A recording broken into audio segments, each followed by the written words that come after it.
Hello everyone, welcome to my YouTube channel. आज मैं start करने जा रही हूँ 10th क्लास के साइंस का पार्ट 1 में से फर्स्ट चैप्टर जिसका नाम है ग्रेविटेशन। इसके पहले मैं एक वीडियोस बना चुकी इस चैप्टर के ऊपर, तो जिसने भी ये चैप्टर के पहले स्टार्टिंग में नहीं देख चुके वो देखिए, तो ये आपको बहुत ही आसान जाएगा।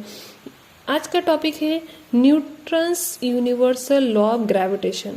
तो हमने देखे कि न्यूटन्स ने यूनिवर्सल लॉ ऑफ ग्रेविटेशन के बारे में क्या कहा। न्यूटन्स ने कहा कि हमारे यूनिवर्स में जो भी ऑब्जेक्ट है, हर एक ऑब्जेक्ट एक दूसरे को क्या करता है, अट्रैक्ट करता है। हर एक ऑब्जेक्ट, अगर पेन के पास बुक है तो पेन बुक को खींच रहे, अट्रैक्ट कर रहा, पेन बुक को अट्रैक्ट करा, बुक पेन को अट्रैक्ट करा। ऐसे नहीं कि सिर्फ अर्थ ही अपने को अट्रैक्ट करा। हमारे अर्थ पे ध्यान दीजिए, हमारे अर्थ पे जो भी चीज है, जो भी ऑब्जेक्ट है, हर एक ऑब्जेक्ट एक दूसरे को क्या करता है, अट्रैक्ट करता है, और एक पार्टिकुलर फोर्स से। ठीक है, वो जो फोर्स है इस न्यूटन्स लॉ ऑफ ग्रेविटेशन के थ्योरी में बताए उनके अकॉर्डिंग में, और वो जो फोर्स है वो डायरेक्टली प्रोपोर्शन टू किसके साथ रहता, दो ऑब्जेक्ट के प्रोडक्ट के मास के साथ, दो ऑब्जेक्ट के प्रोडक्ट के मास के साथ। मैं दिखाती हूँ इक्वेशन, और इनवर्सली प्रोपोर्शन टू रहता है उसके दोनों के डिस्टेंस के स्क्वायर के साथ। कैसे? सपोज ये दो ऑब्जेक्ट है, उनके अकॉर्डिंग जो use Newton's law of gravitation के, यूनिवर्सल लॉ ऑफ ग्रेविटेशन के अकॉर्डिंग में क्या बताया उन्होंने कि हमारे अर्थ पे सपोज ये दो ऑब्जेक्ट है, ए और क्या है, बी। तो इसका मास जो है वो है m1, इसका मास क्या है, m2। ठीक है, तो क्या बोले कि हमारे अर्थ पे दो जो भी ऑब्जेक्ट है एक दूसरे का अट्रैक्ट करा है, ये इसको अट्रैक्ट करा है, ये इसको अट्रैक्ट करा है, इन दोनों के बीच में क्या है, फोर्स है। तो वो जो फोर्स है वो डायरेक्टली प्रोपोर्शन टू, डायरेक्टली कब यूज करते हैं, अगर सपोज इसका वेट भी बढ़ रहा या मास, उसका वेट भी बढ़ रहा, फोर्स भी क्या हो रहा, इंक्रीज हो रहा। ठीक है, मतलब एक चीज इंक्रीज हो रहा तो साथ में दूसरा भी इंक्रीज हो रहा, साथ में चल रहा, तो तभी उसके साथ क्या रहता है, डायरेक्टली प्रोपोर्शन। तो दो ऑब्जेक्ट अगर क्या है, दो ऑब्जेक्ट का अगर मास बढ़ेगा, इसका अगर मास बढ़ेगा तो इन दोनों के बीच का फोर्स भी क्या होगा, इंक्रीज होगा। अगर दोनों का मास भी इंक्रीज होगा तो इसका फोर्स भी, दोनों के बीच का फोर्स भी क्या होगा, इंक्रीज होगा। तो फोर्स क्या रहेगा, उसके मास के, दो ऑब्जेक्ट के मास के प्रोडक्ट के साथ, प्रोडक्ट मतलब m1 m2 इंटू, ठीक है, इसके साथ क्या रहेगा, डायरेक्टली प्रोपोर्शन रहेगा। तो force is directly proportion to m1 m2, मतलब मास, पहला ऑब्जेक्ट का मास, दूसरा ऑब्जेक्ट, इन दोनों के मास के साथ डायरेक्टली प्रोपोर्शन रहेगा, डिवाइडेड बाय, और क्या बताए, इनवर्सली प्रोपोर्शन। लेकिन देखिए दो ऑब्जेक्ट पास में है तो इनके बीच में फोर्स क्या हो रहा, बढ़ा। अगर डिस्टेंस क्या हो रहा, बढ़ रहा, डिस्टेंस इंक्रीज हो रहा, दो ऑब्जेक्ट दूर जा रहा, तो अभी यहाँ पे जो फोर्स था वो ज्यादा था, लेकिन जैसे जैसे ऑब्जेक्ट दूर है तो वो फोर्स क्या होगा, यहाँ पे decrease. Force, distance increase, force decrease, force क्या हो रहा है, डिक्रीज, मतलब ऑपोजिट में चल रहा। इसका मतलब क्या है, इसका जो डिस्टेंस है उस डिस्टेंस के स्क्वायर के साथ, दो ऑब्जेक्ट के डिस्टेंस के स्क्वायर के साथ फोर्स क्या है, इनवर्सली प्रोपोर्शन है। डायरेक्टली प्रोपोर्शन क्या रहेगा, उसके मास के मास बढ़ रहा तो फोर्स भी बढ़ेगा, डिस्टेंस बढ़ रहा है तो फोर्स क्या हो रहा, डिक्रीज हो रहा। तो इसका मतलब फोर्स इज डायरेक्टली प्रोपोर्शन, उनके लॉ के अकॉर्डिंग में क्या है, दो ऑब्जेक्ट अगर है वो हमारे यूनिवर्स में जो भी ऑब्जेक्ट है, हर एक ऑब्जेक्ट एक दूसरे को अट्रैक्ट करता है एक पार्टिकुलर फोर्स से।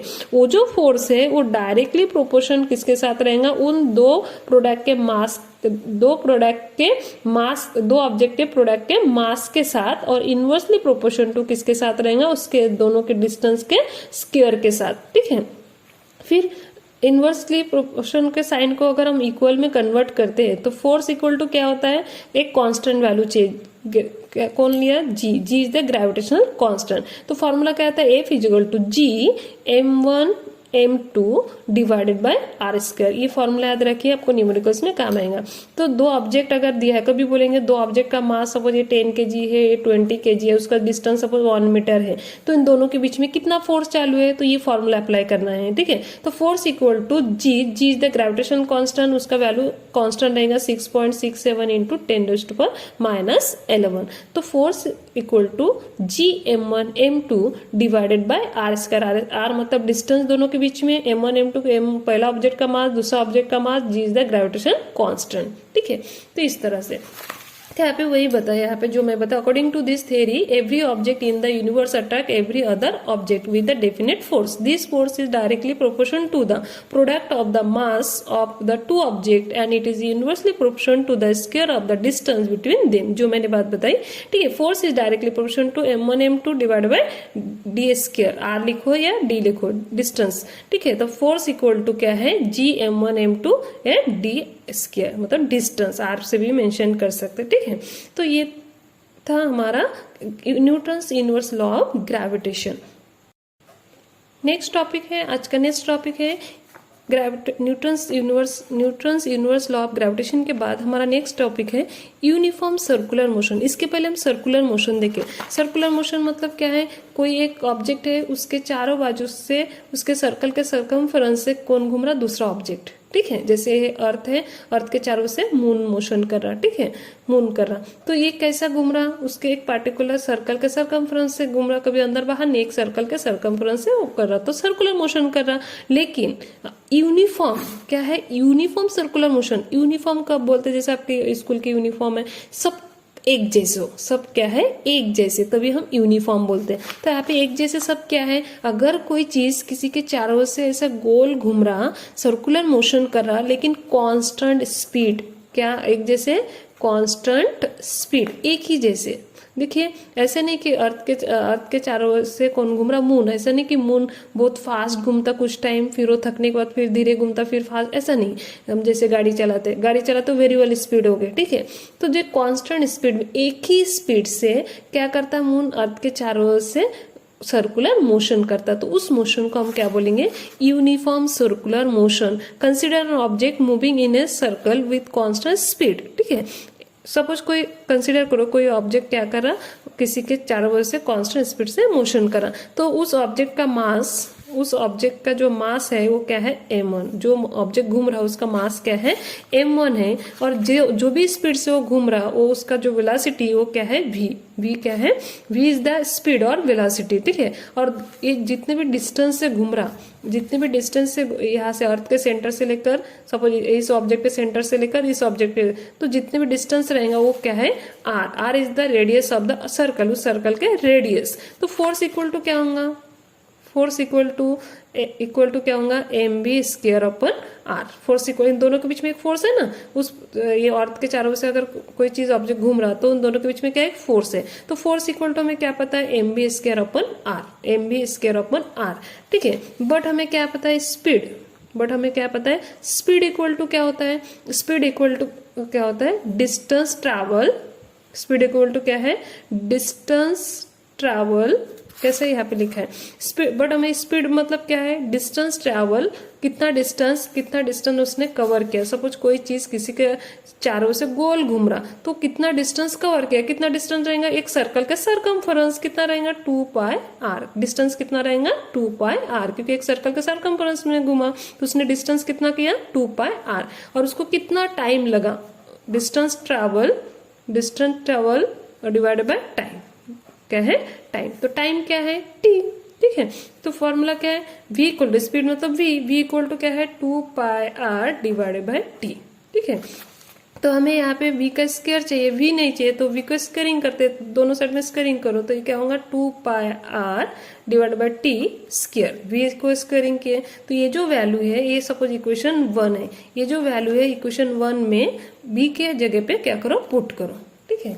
तो अभी देखो, speed equal to distance travel by time, ठीक है. तो स्पीड इक्वल टू, हमने क्या देखा, इसको इक्वेशन 1 दिए, ठीक है. तो यहाँ पे force equal to mv square upon r, लेकिन हमें स्पीड इक्वल टू मतलब v इक्वल टू हमें क्या पता है, डिस्टेंस ट्रैवल, क्या है, डिस्टेंस ट्रैवल बाय टाइम. तो डिस्टेंस क्या है, एक सर्कल में एक राउंड कंप्लीट किया, तो distance 2 pi r divided by क्या है, t, ठीक है, डिवाइडेड बाय t. तो अभी v का हमने क्या किया, इस v को क्या किया, स्क्वायरिंग किया. तो v का जब हम स्क्वायरिंग करेंगे तो क्या होगा, 2 पाई r डिवाइडेड बाय t, ये उसका स्क्वायर. तो इसको अगर हम स्क्वायरिंग करते तो क्या है, v स्क्वायर इक्वल टू अगर करते तो v स्क्वायर इक्वल टू क्या था, 2 का स्क्वायर, 4 पाई का स्क्वायर r का स्क्वायर डिवाइडेड बाय क्या है, t का स्क्वायर डिवाइडेड बाय क्या है, t का स्क्वायर. तो ये जो वैल्यू है ये हम कहाँ पे पुट करेंगे, इस v के जगह, कहाँ पे पुट करेंगे, v के जगह. तो f इक्वल टू क्या था, ये m रह जाएगा, ये m, और v का वैल्यू क्या है, 4 pi square R square divided by T square. ठीक है, तो अभी हम T square and then divided by ये आर, डिवाइडेड बाय क्या है ये आर। तो अभी ये जो आर है इस डिवाइड में उधर जाने के ये और ये कट जाएगा। ठीक है, तो फोर्स इक्वल टू क्या होगा M 4 pi square R divided by T square. इसको हम क्या करेंगे मल्टीप्लाइंग एंड डिवाइडिंग ऊपर और नीचे, ऊपर भी मल्टीप्लाई करेंगे डिवाइडिंग आर स्क्वायर से, तो ऊपर भी आर स्क्वायर से मल्टीप्लाई करेंगे, नीचे भी क्या करेंगे आर स्क्वायर से मल्टीप्लाई। तो यहाँ पे नहीं लिखते, नीचे F equal to M 4 pi square R into R square, ऊपर में भी आर स्क्वायर किए, इधर T square into R square, नीचे भी क्या किया आर स्क्वायर किया। तो यहाँ पे F equal to M 4 pi square R into R square R cube divided by R square इधर लिखती हूँ और इधर टी स्क्वायर। तो हमारा न्यूटन्स का थर्ड लॉ क्या बोलते हैं, थर्ड लॉ में क्या था T square divided by R cube equal to क्या होता है के। ठीक है, जैसे क्या बताया था उन्होंने क्या बताए थे, टी स्क्वायर मतलब टाइम का square is direct, square of the time is directly proportional to R cube. ठीक है, ऐसा था। तो टी आर इधर आर को इक्वल में ला दिया, इसको इधर ला लो, फिर टी स्क्वायर इक्वल टू क्या होगा इधर k is a constant R cube, ऐसा था। फिर इस आर क्यू को इधर ला लो, तो T square upon R cube equal to क्या था के। ये न्यूटन्स का किपलर्स का थर्ड लॉ था। तो किपलर्स के थर्ड लॉ के हिसाब से T square upon R cube equal to होता है के। तो अगर आर क्यू इसको उल्टा करो, इधर लेके जाओ, इसको इधर लाओ, तो R cube upon T square equal to क्या होगा 1 अपॉन के। तो यहाँ पे ये जो वैल्यू है यहाँ पे क्या पुट कर देंगे, F equal to M 4 pi square R क्या है आर क्यू के जगह पे क्या होगा यहाँ पे आर टी स्क्वायर बचेगा, टी इधर क्या आ जाएगा के, 1/k यहाँ पे पुट कर देंगे। ठीक है, तो ये क्या हो गया F equal to M 4 pi square, ये कुछ नहीं, ठीक है, टी स्क्वायर के।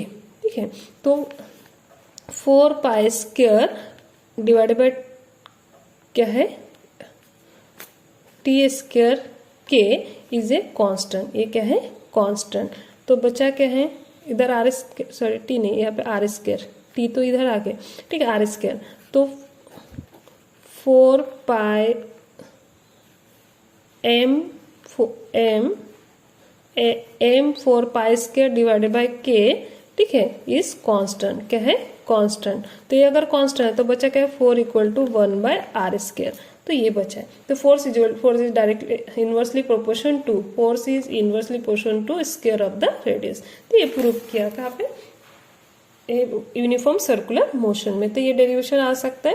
तो ठीक, अगर ये वीडियोस आपको पसंद आए तो लाइक कीजिए, शेयर कीजिए और सब्सक्राइब कीजिए। अगर हर एक वीडियो को आप अच्छे से देखोगे तो आपको बहुत इजीली ये समझ में आ जाएगा। अगर बीच बीच में अगर आप वीडियोस को देखोगे तो नहीं समझ में, पहले से लेसन के पहले से अगर हर एक वीडियोस को आप देखते हो तो एक लिंक रहता, हर एक टॉपिक से दूसरे टॉपिक से लिंक रहता। अगर बीच में से अगर हम एक टॉपिक को समझना चाहेंगे तो उससे क्या होता है समझ नहीं पाते। तो अगर आप हर एक कोई भी चैप्टर के हर एक पार्ट जो है वीडियोस के हर एक पार्ट से हर एक टॉपिक को आप देखते जो कंटिन्यू, तो आपको बहुत इजीली समझ में आ जाएंगे।